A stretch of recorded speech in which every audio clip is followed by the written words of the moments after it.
je n'allongerai pas nos échanges. Je vous remercie. Merci. Vous avez été qualifié de Mister Brexit par la presse anglaise. On a aussi notre Mister Brexit, puisqu'Alexander Lloyd a été rapporteur de toutes les missions d'information qu'on a faites au Parlement avant, pendant et maintenant après. Donc Alexander Lloyd, vous avez la parole pour La République En Marche.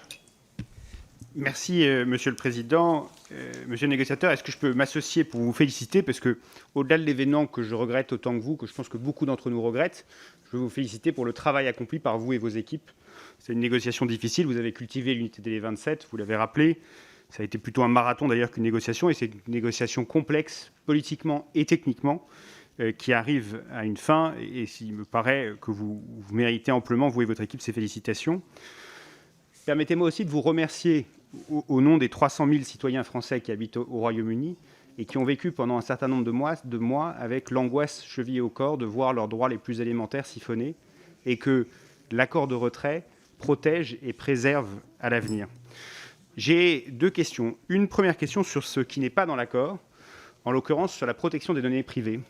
Jusqu'au 1er juillet, si j'ai bien compris, le Royaume-Uni devra continuer avec le régime existant européen de protection des données privées, mais au-delà de ça, il doit y avoir un accord entre l'Union européenne et le Royaume-Uni pour que les données privées continuent à faire l'aller-retour, ce qui était évidemment une partie essentielle de notre économie aujourd'hui.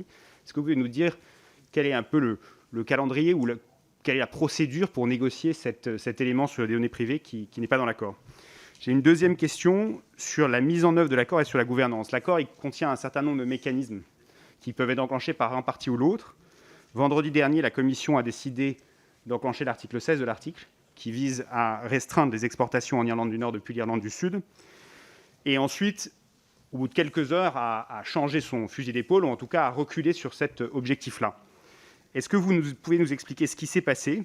On a négocié, enfin vous avez négocié surtout pendant 4 ans pour éviter cette frontière. Comment se fait-il que 4 semaines après avoir adopté l'accord, on a cette question-là? Quelle est la procédure pour prendre ce genre de décisions qui sont très importantes? On comprend que le Premier ministre irlandais n'avait pas été mis au courant, alors que c'est quand même le premier concerné. Est-ce que les chefs d'État doivent être informés de ce genre de procédure? Et est-ce qu'il y a des leçons à en tirer pour l'avenir sur comment est-ce que ces clauses sont utilisées par la Commission? Merci.